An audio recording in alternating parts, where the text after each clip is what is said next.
Shri OR Kelu. Sir, ഈ കേരളത്തിലെ കുടുംബാരോഗ്യ കേന്ദ്രങ്ങൾ ഒരു മെച്ചപ്പെട്ട പ്രവർത്തനം തന്നെയാണ് സാർ ഇപ്പോൾ നടത്തി വരുന്നത്.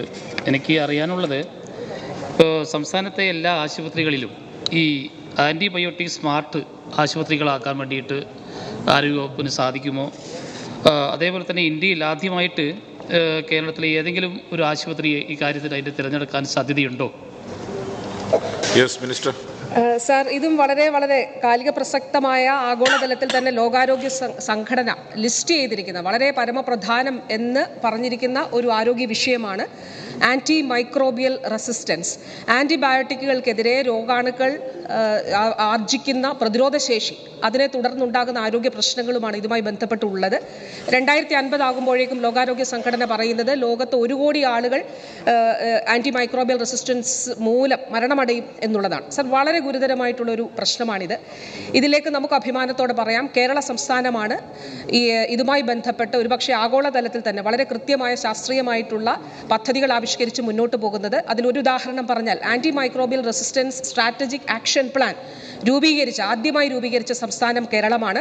അതിൻ്റെ അടിസ്ഥാനത്തിൽ ബ്ലോക്ക് തലത്തിലുള്ള കമ്മിറ്റികൾ രൂപീകരിച്ചുകൊണ്ട് തദ്ദേശ സ്ഥാപനങ്ങളെയും ആരോഗ്യ പ്രവർത്തകരെയും ഒക്കെ തന്നെ പങ്കാളികളാക്കിക്കൊണ്ടാണ് ഈ പ്രവർത്തനങ്ങൾ മുന്നോട്ട് പോകുന്നത്. ആൻറ്റി ബയോട്ടിക് സ്മാർട്ട് ഹോസ്പിറ്റൽ എന്ന ഒരു ആശയം കൂടി കേരളം മുന്നോട്ട് വച്ചു. സർ, ലോകാരോഗ്യ സംഘടന പറയുന്ന ആക്സസ് ഗ്രൂപ്പിൽ പെടുന്ന ആൻറ്റിബയോട്ടിക്കുകൾ അതിൻ്റെ ആ രീതിയിൽ തന്നെയാണോ വിനിയോഗിക്കുന്നത് എന്ന് തിരിച്ചറിയുന്നതിന് വേണ്ടിയിട്ടുള്ള ഒരു വിശകലനം നടത്തിക്കൊണ്ടാണ് ആൻറ്റിബയോട്ടിക് സ്മാർട്ട് ഹോസ്പിറ്റൽസ്, അതോടൊപ്പം തന്നെ പ്രിസ്ക്രിപ്ഷൻ ഓഡിറ്റ് ഒക്കെ നടത്തിയാണ് അത് ചെയ്യുന്നത്. സർ, സംസ്ഥാനത്തെ 2 ആരോഗ്യ കേന്ദ്രങ്ങൾ, അത് ആദ്യം കോഴിക്കോട് കക്കോടിയിലുള്ള ആരോഗ്യ കേന്ദ്രമാണ്. അങ്ങനെ 2 ആരോഗ്യ കേന്ദ്രങ്ങൾ ആൻറ്റിബയോട്ടിക് സ്മാർട്ട് ഹോസ്പിറ്റൽസ് ആയി രാജ്യത്ത് തന്നെ നവംബറിലാണ് ആദ്യത്തെ കക്കോടിയിലെ ആരോഗ്യ കേന്ദ്രം നമുക്ക് ആൻറ്റിബയോട്ടിക് സ്മാർട്ട് ഹോസ്പിറ്റലായത്. അങ്ങനെ 2 ആരോഗ്യ കേന്ദ്രങ്ങൾ ആൻറ്റിബയോട്ടിക് സ്മാർട്ട് ഹോസ്പിറ്റൽസ് ആയിട്ടുണ്ട്.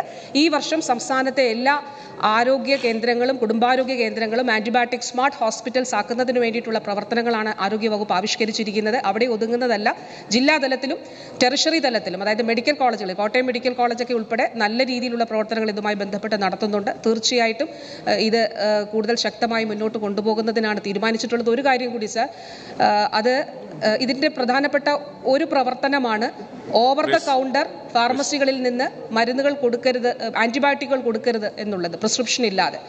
അത് ശക്തമായി നടപ്പിലാക്കാൻ സംസ്ഥാന സർക്കാർ തീരുമാനിച്ചു. അതിൻ്റെ ഭാഗമായി ഓപ്പറേഷൻ അമൃത് ആരംഭിച്ചു. നല്ല രീതിയിലുള്ള പ്രതികരണം അതിൽ നിന്ന് ലഭിക്കുന്നുണ്ട്. തീർച്ചയായിട്ടും നമ്മുടെ ലക്ഷ്യങ്ങളിലേക്ക് എത്തപ്പെടാൻ നമുക്ക് കഴിയും.